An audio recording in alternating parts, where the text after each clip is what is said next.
클레이리의 교사론. 5번째 편지. 교사 첫날. 지금부터 하려는 이야기는 그저 자유롭게 늘어놓는 이야기가 아니라 제가 정말 중요하다고 여기기 때문에 꺼내는 이야기입니다. 이 편지에는 초임 교사들 뿐만 아니라 경력 있는 교사들도 부딪히는 그런 문제를 주제로 삼아 주목해보고자 합니다.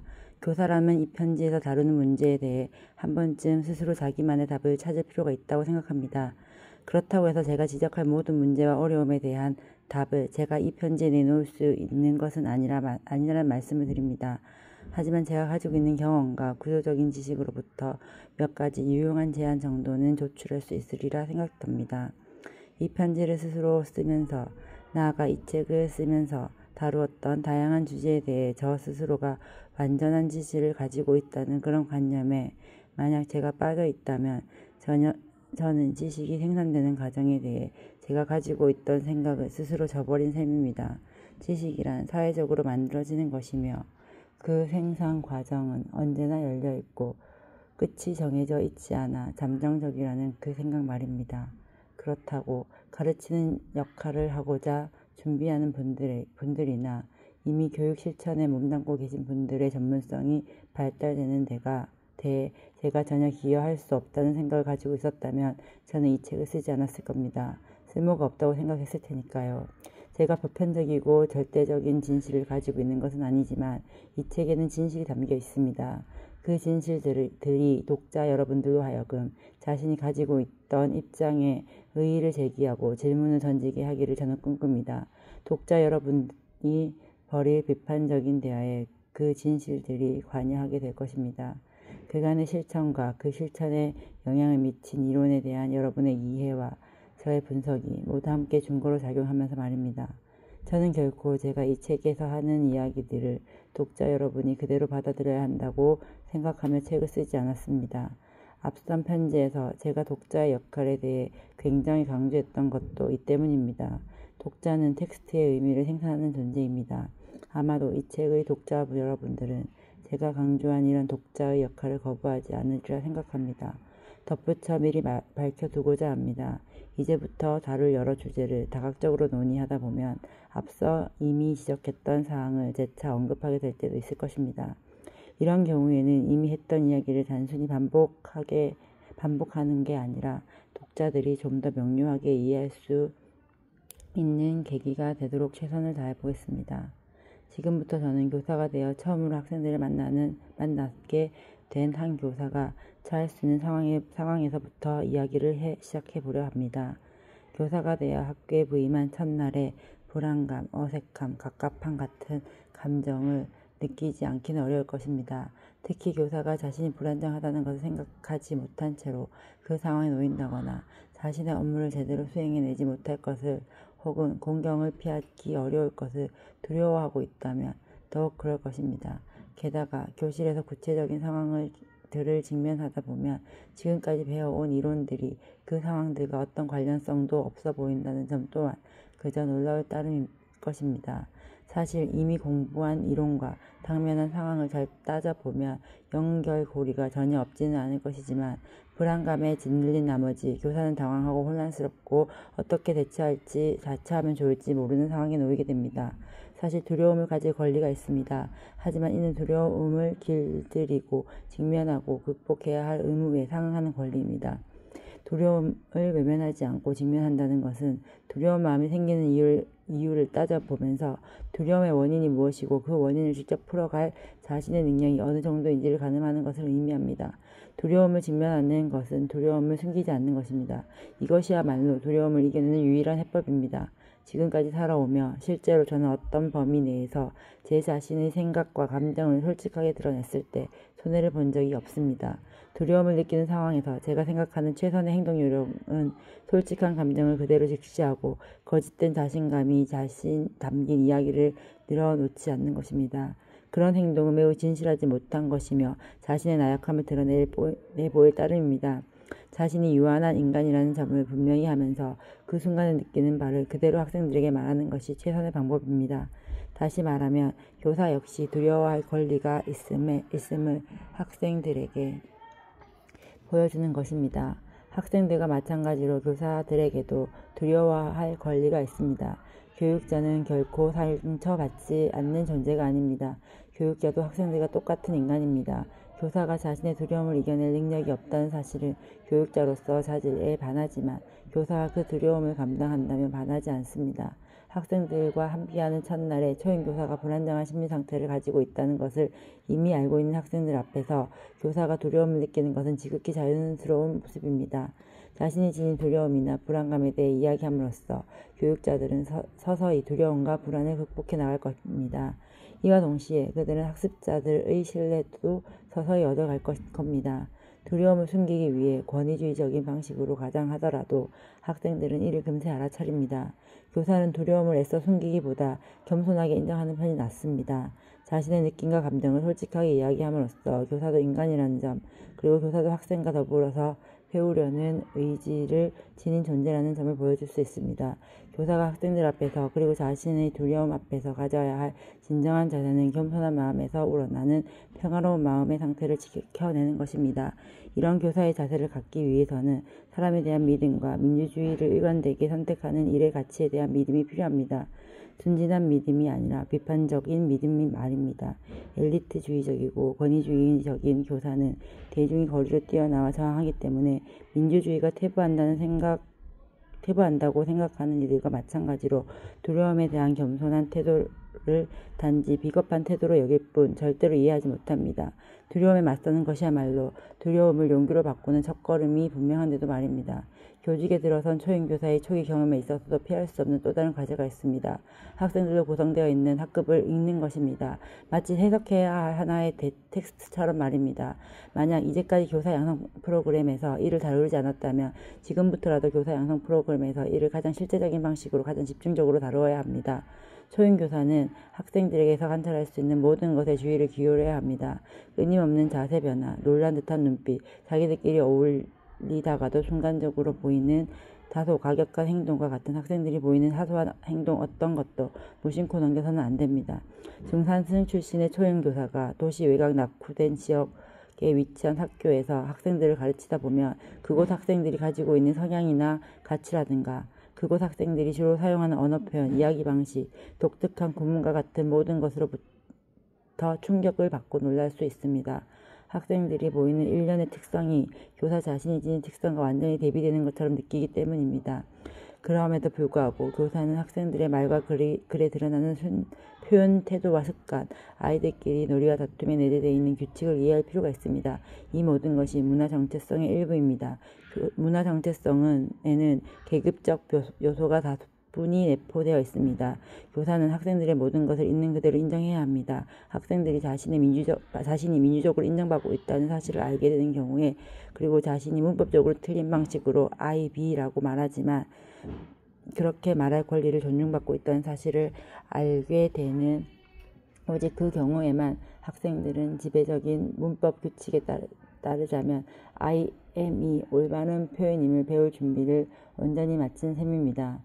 교실을 일종의 텍스트처럼 읽는 데 필요한 지적 훈련을 하기 위해서는 습관을 기르는 것이 좋습니다. 단순히 의미적으로 할 것이 아니라 즐거운 마음가짐을 가지고 학생들이 사용하는 언어, 구문이나 의미들, 그리고 우호적일 때와 거부할 때의 학생들이 나타내 보이는 제스처와 같은 행동 반응을 매일 기록해 보는 것입니다. 학생들에게도 일종의 게임처럼 이렇게 관찰해 볼 것을 권하지 못할 특별한 이유가 과연 있을까요? 학생들 역시도 그들만의 언어 구사력을 가지고서 교사와 친구들이 보이는 제스처, 말, 유머, 행동을 관찰해 보이게 하는 것이지요. 어쩌면 2주에 한 번은 평가, 세미나 같은 자리를 마련할 수도 있겠습니다. 이 자리는 보다 깊이 있는 분석을 통해 모종의 결론을 도출하고 이를 어떤 실천으로 연결시켜 보기도 하는 그런 자리일 것입니다. 한 학교에만 만약 4명 정도의 교사가 학생들과 이런 활동을 해간다고 상상해 보면 그 교사들과 학생들이 모든 면에 있어서 얼마나 큰 성장을 이루어낼 수 있을지 짐작이 되실 겁니다. 이때 한 가지 중요한 사항이 있습니다. 우리가 텍스트를 읽을 때 사전이나 백과사전 같이 참조할 보조 수단을 필요로 하는 것과 마찬가지로 학급을 하나의 텍스트로 읽는 대해도 이용해야 할 어떤 보조 수단이 있습니다. 예컨대 학급을 제대로 읽어내기 위해서는 세심한 관찰과 분명한 비교가 필요하고 깊이 있는 추론과 적절한 상상이 필요하며 감수성을 충분히 발휘해야 하고 타인에 대해 과하게 신경 쓰지 않으면서도 타인을 믿는 자세가 필요합니다. 교사는 관찰을 하면서 자신이 관찰한 바를 기록해야 합니다. 하지만 단지 자신의 관점에서 본 것을 충실히 기술하는 데 머물러서는 안 됩니다. 관찰한 바에 대한 자기 확신을 배제하고 비판적이면서도 평가적인 태도를 견지하며 기록해야 합니다. 그리고 그렇게 만들어진 관찰 기록은 교사뿐만 아니라 학생들에 의해서도 지속적으로 분석되도록 해야 합니다. 모은 자료를 연구하고 또다시 연구하는 모든 때에 교사와 학생들이 생각을 나누고 대화할 수 있습니다. 그럼으로써 그 기록은 모두에게 확인받은 것이 되고 더욱 타당한 것이 됩니다. 교사가 이런 방식으로 자신의 역할을 수행한다면 텍스트로서의 학급이라는 이 방법은 더욱 발전된 이해를 저절로 쌓아 나가게 됩니다. 이전에 이해하고 있던 바를 다시 이해하고 새롭게 이해하는 활동을 통해 이전에 알고 있던 바는 좀 더 잘 이해하게 되고 새로운 지식을 생산하게 됩니다. 이때 우리는 자신의 느낌이나 감정 혹은 욕심을 두려워해서는 안 됩니다. 느낌, 감정, 욕심과 같은 정서적인 요소들은 우리가 이미 중요하게 여기고 있는 인지적 요소들과 마찬가지로 의미 있게 고려되어야 합니다. 정치적 요소와 인지적 요소는 결부되어 있습니다. 또한 우리는 교실 현장에서 객관적 사실 및 자료들을 수집하면서 그 자료들과 현실 속의 이해 대상과의 관계를 열린 마음으로 주의 깊게 바라보아야 합니다. 학급을 읽는다는 맥락으로 보면 교실 현장에서 실제로 접하는 모습들 가운데 교사가 신경 쓰지 않아도 되는 것은 단 하나도 없습니다. 이는 교사의 역할이 단순히 가르치는 활동에만 국한되지 않는다는 사실을 뒷받침합니다. 또한 학생이 처해 있는 사회적, 문화적, 경제적 맥락 조건에 대한 비판적 지식이 결여된 상태로는 가르침을 충실히 이행하기 어렵다는 사실을 뒷받침하기도 합니다. 학습자들이 처한 맥락을 비판적으로 이해하다 보면 너무나도 경시되어 온 수많은 비극적인 학생들의 존재를 이해하게 됩니다. 삶보다 죽음에 가까운 경험을 하고 죽음을 택하는 것보다 아주 조금 나은 그런 삶을 살아가고 있는 비극적인 존재들을 이해하게 됩니다. 너에겐 어떤 꿈이 있니? 언젠가 텔레비전 리포터가 상파울루 시내에서 일하는 10살짜리 아이에게 질문하는 것을 보았습니다. 질문을 받고 아이는 놀라며 대답했습니다. 아니요, 전 그저 악몽만 꿀 뿐이에요. 수많은 아이들이 깨진 유리처럼 심각하게 손상된 정서 상태에 놓여 있습니다. 그렇기 때문에 이 아이들에게는 그저 덜 보기만 하는 부모 같은 존재를 넘어선 보다 전문적인 역량을 바탕으로 사랑해줄 수 있는 교사가 필요합니다.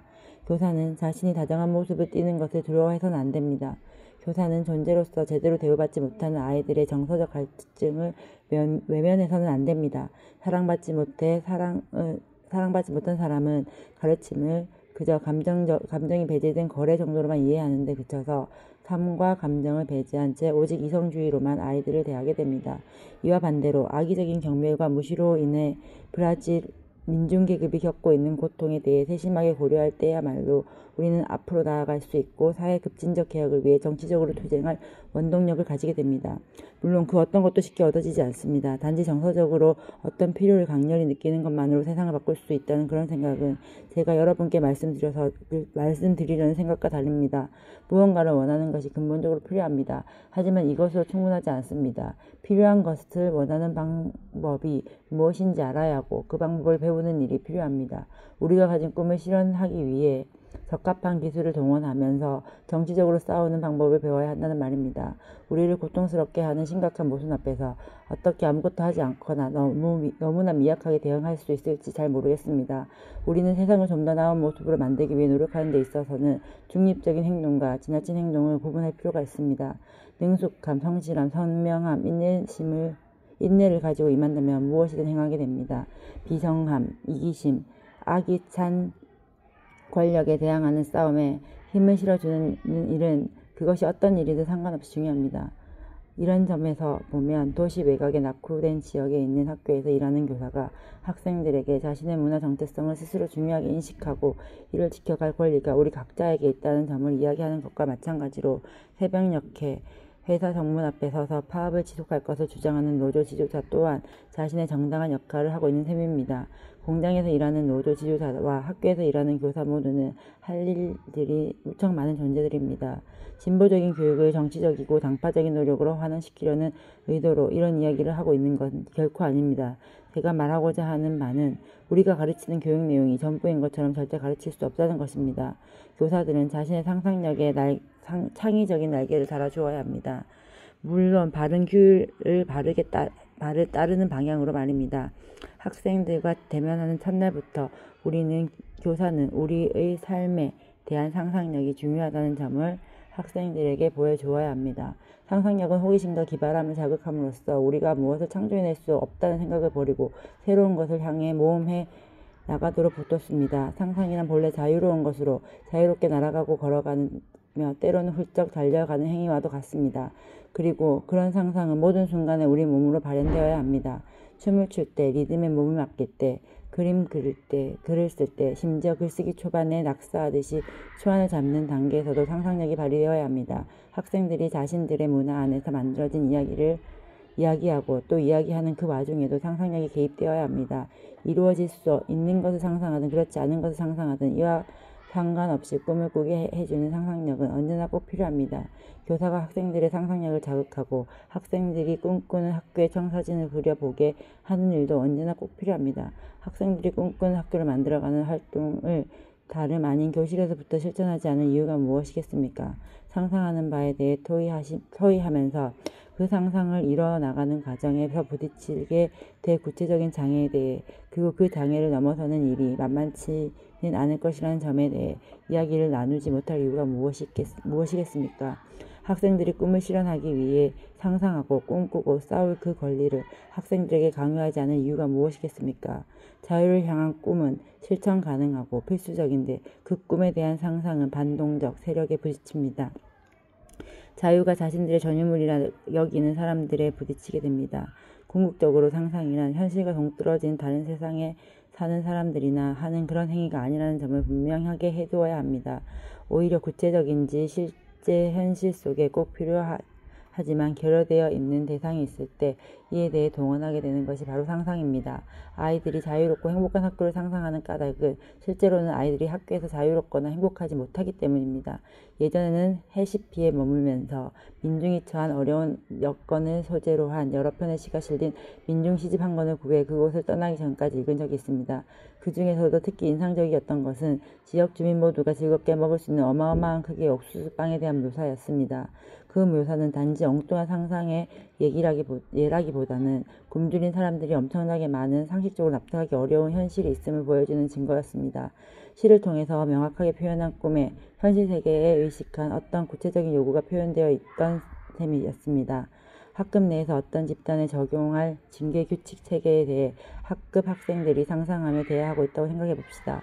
학생들의 관계를 잘 조율하고 세심하고 지적인 교사와 함께 말이지요. 그 체계에는 과학의 엄격한 규율이 포함될 수도 있지만 상상하며 만드는 이 규칙은 하나의 근본적인 원인의 바탕을 두고 실행될 것입니다. 다수결 원칙에 따라 투표로 규칙을 바꿀 수 있다는 원칙 말입니다. 규칙이 만들어지면 그 규칙을 강화하는 메커니즘이 자연적으로 생기지만 모든 것이 민주적으로 이루어져야 합니다. 브라질 사회와 같이 강력한 권위주의 전통이 있는 사회에서 민주적인 길을 추구하는 일은 매우 의미 있고 중요합니다. 자유와 권위 모두에 일정한 한계를 만들어 우리를 물 흐르는 대로 흘러가는 식의 마음가짐이나 전능한 절대주의에 이끄는 방임적 태도를 가지지 않게 해주는 그런 민주적인 길 말입니다. 사교성, 상상력, 느낌, 욕구, 두려움, 용기, 사랑, 미움, 거친 분노, 성적 충동과 관련된 문제들은 우리의 몸이 하나의 텍스트처럼 읽힐 필요가 있는 대상임을 보여줍니다. 온전한 하나의 전체로서 한 명의 개인이 보이는 신체 반응이 서로 유기적으로 관련되어 있다는 점에서 우리는 주목할 필요가 있습니다. 자꾸만 대상을 구분하여 따로 인식하고 싶은 어떤 경향이 본래의 모습을 왜곡해 인식하게 됩니다. 이를 피하려면 교사들은 학생들의 몸에서 나타나는 모든 반응을 다양한 학문 분야의 관점으로 읽을 필요가 있습니다. 학생과 더불어 말입니다. 세상과 더불어 살아가며 타인과 공존하는 나의 존재는 존재에는 나 자신에 대한 가장 완전한 지식이 함축되어 있습니다.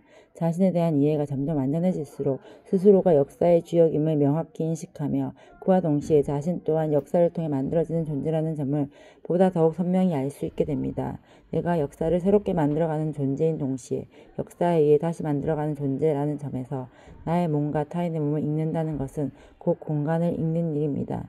이런 관점에서 보면 교실이라는 공간은 운동장과 학교를 전제로 확장되어 가는 공간이자 교사와 학생들의 두려움, 환상, 욕구, 꿈이 안전하게 살아가는 공간입니다. 그렇기에 마달레나 프레이리 웨포드가 강조한 것처럼 교사와 학생 모두는 일종의 텍스트로서 교실 공간을 읽어야 합니다. 그런데 이 모든 공간이 학교를 운영하고 관리하는 이들과 교사들의 것이라는 주장이 있습니다. 하지만 이 주장으로부터 권위주의적인 입장의 불합리성을 간파할 수 있을 뿐입니다. 공간 소유에 관한 논의는 주인이 아동이어도 되는가, 성인이어야 하는가 하는 문제와는 아무 상관없습니다. 사실 급식 요리사, 학교 지킴이, 청소부 등도 모두 성인이고 학교라는 공간에서 일하는 사람들이지만 이 공간의 주인으로 일컬어지지 않지요. 학교 공간의 주인은 바로 학생들입니다. 학교 운영진과 교사들이 학교 공간의 주인이라는 주장은 학생들이 학교 공간 안에 있지만 그 공간에서 함께하는 존재가 아니라는 말과 같습니다. 진보적이고 민주적이고 행복하고 우수한 학교라면 그 학교에서는 구성원들의 의식을 담고 있는 구성원들의 몸과 세상이 밀접하게 관련되어 있다는 점에 대해서 끊임없이 생각해야 합니다. 우리는 세상에 대해 우리가 이해하고 있는 바를 다시금 정리해야 합니다. 우리가 기존에 가지고 있던 이해는 세상 속에서 역사적으로 형성된 것이지만 이는 세상과 새롭게 상호작용하며 의식을 형성해 나가는 몸에 의해 다시금 새롭게 만들어가게 됩니다. 이런 새로운 이해의 결과로서 우리는 지금 우리에게 가르침과 배움에 대한 새로운 이해 그리고 발전에 대한 새로운 이해가 만들어졌다고 생각합니다.